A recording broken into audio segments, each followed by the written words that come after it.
главную роль сыграют именно женщины. Нападки на исламский мир, на веру, на религию будут через них. Ученик Бадюзамана был, Зубей Раби, когда видел, что рядом с каким-то учеником Корана был какой-нибудь там коммунист, он когда видел, что этот человек с ним общается, не ощущал опасности. Он говорил, скоро этот коммунист, альхамдулилля, примет ислам и успокоится. Да. Но если он с учеником видел рядом женщину, он сразу говорил, все, мы потеряли брата.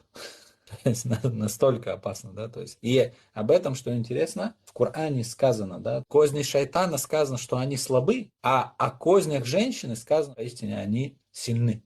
Сама женщина, она может вообще этого не осознавать, так как у них в основном же на чувствах, да, как бы вот многие моменты и связанные с эго, просто они не понимают и не чувствуют. Она, будучи мусульманкой, будучи верующей, читающей намаз, покрывающейся и так далее, но если она питается информацией вот из, скажем, вот этого внешнего мира, то есть вот это информационное поле, оно там настолько тонко пропитано вот этими идеологическими моментами, на таких очень хитрых вещах, которые человек даже не замечает, что ее уже прокачивают, она даже этого не понимает. А через это, естественно, там идет дальше разрушение и семьи, и всего, и она в итоге одинокая остается. Ну, то есть, вот реально фитна очень большая.